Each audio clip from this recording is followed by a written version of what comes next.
رائے گانی، میں کمرے میں پچھلے 31 دنوں سے فقط اس حقیقت کا نقصان گننے کی کوشش میں الجھا ہوا ہوں کہ تو جا چکی ہے۔ تجھے رائے گانی کا رتی برابر اندازہ نہیں ہے۔ تجھے یاد ہے وہ زمانہ جو کیمپس کی پگڈنڈیوں پہ ٹہلتے ہوئے کٹ گیا تھا؟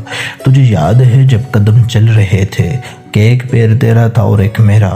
قدم وہ جو دھرتی پہ آواز دیتے کہ جیسے ہو راگا کوئی مطربوں کا، قدم جیسے سا پگا مپگا سارے وہ تپلی کی ترکٹ پہ تک دن دنک دن تنک دن دنادن بہم چل رہے تھے، قدم جو مسلسل اگر چل رہے تھے تو کتنے گویوں کے گھر جل رہے تھے۔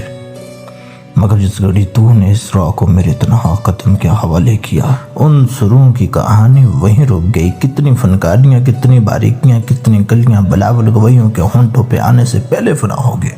کتنے نصرت فتح، کتنے مہندی حسن منتظر رہ گئے کہ ہمارے قدم پھر سے اٹھنے لگیں۔ تجھ کو معلوم ہے جس گھڑی میری آواز سن کے تو ایک زاویے پہ پلٹ کر مڑی تھی، وہاں سے ریلیٹیوٹی کا جنازہ اٹھا تھا کہ اس زاویے کی کشش میں ہی یونان کے فلسفی سب زمانوں کی ترتیب برباد کر کے تجھے دیکھنے آگے تھے کہ تیرے جگہوں کی تمثیل پہ اپنی ترچھی لکیروں کو ہم دے سکیں، اپنی اکڑی ہوئی گردنوں کو لیے اپنے وقتوں میں پلٹے جیومیٹری کو جنم دے سکیں۔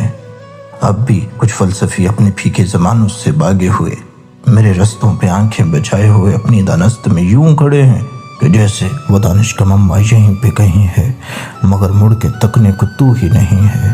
تو کیسے فلورنس کی تنگ گلیوں سے کوئی ڈوینچی اٹھے، کیسے ہسپانیہ میں پکاسو بنے، ان کی آنکھوں کو تو جیسے نہیں ہے۔ یہ سب تیرے میرے اکٹھے نہ ہونے کی قیمت ادا کر رہے ہیں کہ تیرے نہ ہونے سے ہر ایک زمان میں، ہر ایک علم فن میں، ہر ایک داستان میں کوئی ایک چہرہ بھی تازہ نہیں ہے۔ تجھے رائے گانی کا رتی برابر اندازہ نہیں ہے۔